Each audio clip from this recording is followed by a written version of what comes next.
The feeling of shame has been imprinted in you. The fear of being shamed has been imprinted within you.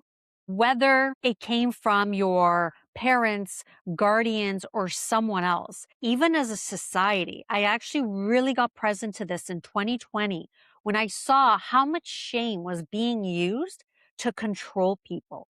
This is a generational thing. It did not come just from your guardians. It's been passed down generation to generation. Because the more you instill fear in people of being shamed, the more you can actually control them. And those in charge of whatever's going on over here, whoever they are, they know this. They know spirituality, they know astrology, they know all of it, more than 99% of us humans. So they use our natural survival mechanism within us against us. One of my favorite books, this right here, Letting Go. If you ever heard of David Hawking's Power versus Force, this is his other one on letting go, surrendering. It's amazing. And it gives you a map of consciousness, right? So at the bottom is shame. So he goes from 20 at the bottom being shame to 1,000. And that's, ascended masters, the Buddha, Jesus, all of them, like that's their level of enlightenment, whatever you believe in. Just imagine that type of energy, that type of frequency. At 20, it's shame. And below that is actually death. Shame is, I'm not good enough. I'm useless. There's no point in being here. I'm not worthy. Like all this belittling type of energy, making you small, making you not capable, all of that. It's been used generation to generation to control. Parents used it thinking that they're actually helping their child by shaming them, that they'll do better if they're shamed, because that's what they were taught. And it was taught, and it was just passed down, passed down, passed down. Now we're at a point where it's like, okay, you know what? We got to clear this up because not acceptable. It's all bullshit. And the thing is, now you may not have those guardians, you may not have those parents doing it to you anymore, but now you're doing it to you because it's a survival mechanism. That it's a way to keep you in check, but you're doing it subconsciously. You don't even know you're doing it. Because if you shame yourself, you're keeping yourself in check. You're keeping yourself small. Because if you're not playing small or feeling small, and when I say feeling small, playing small, you could have the loudest mouth in the room. It doesn't mean you're not playing small. You could still be feeling it inside of you. You could still be feeling that shame, that unworthiness within you. Sometimes the loudest people are the most insecure. The ones that, flaunt and this and that, blah, blah, blah, blah, blah, are the ones that are actually even more insecure. Everyone reacts differently. There's the shame, the insecurity, and then there's two different ways of going about it. And of course, the different degrees on how we go about it or how we mask it or protect it. So it becomes your survival mechanism. They're not doing it to you anymore. So you're doing it to yourself in order to keep yourself in check.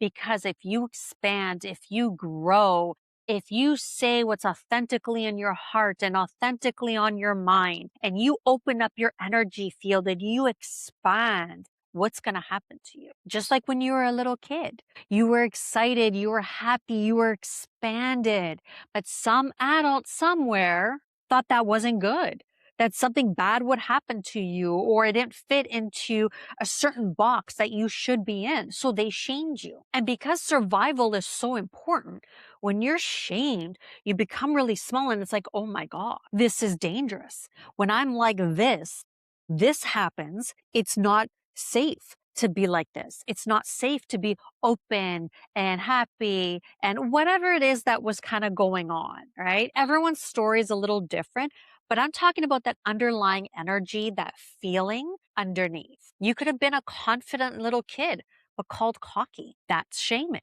Don't be cocky. You can't be cocky. You could have looked in the mirror and thought, you were so pretty. You were beautiful and loved your dress that you were wearing. But then an adult came in and they had to squish that because, oh my goodness, you can't be like that. So instead of teaching humility, instead of teaching to honor oneself, to acknowledge, the beauty on the outside and also not to need the beauty on the outside, that's where the humility comes in. It's acknowledging, seeing, but not needing it, detaching from it, being humbled by it, allowing it, and being detached where you can It doesn't matter if you are or you're not. Instead of teaching that, people were squashed. Instead of teaching, you know what? Even if you looked a different way, you're still beautiful inside and out. It doesn't even matter. Instead of teaching that, or that you are a beautiful person that has so much inside of you, that has so much love and purpose and matters in this world and is needed in this world, they were squashed instead. Again, a different story. I'm just using that as an example. And I do believe this was purposely done by the evils of the world, whatever word you want to call it, that doesn't want to see humanity expand, that would rather see humanity shrink, play small, and be controlled.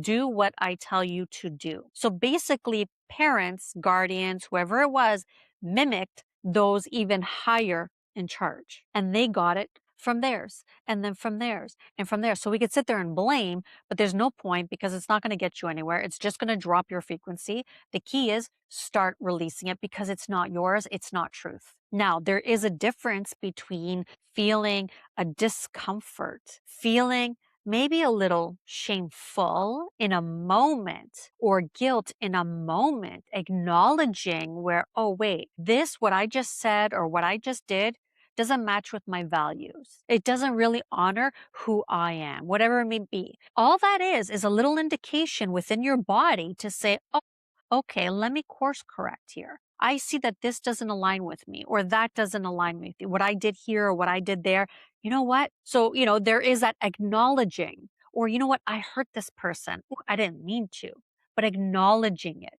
So that's all it is just an indication to show you you're off of your alignment. That's all it is. It's not to be used to manipulate. It's there just to show you, okay, you know what? I'm out of my authenticity here. I'm out of my alignment here. I'm out of my truth here, whatever you want to call it. That's all it's there for. And that's how you use it for your good. This is how you use it for your life.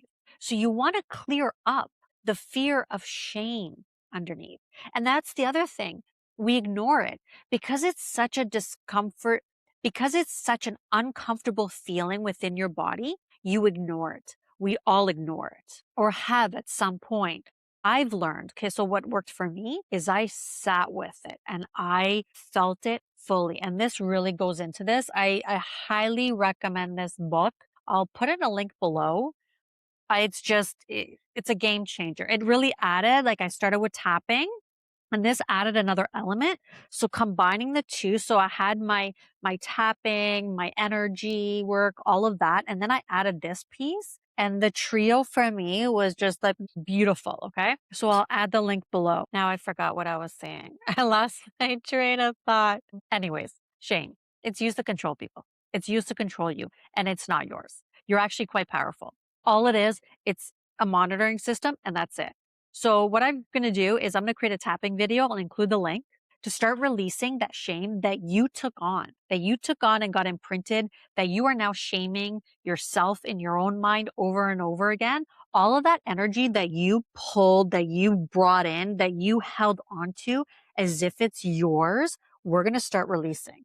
And yes, everything is energy. So the feeling of shame, the energy of shame, it's an energy and it's just in here. And then that creates the thoughts, right? And then the thoughts, as you're going on and on and on, then strengthens the feeling of the shame and all of that. It's like this cycle that goes on and on and on. So we'll start tapping on releasing you taking on that shame.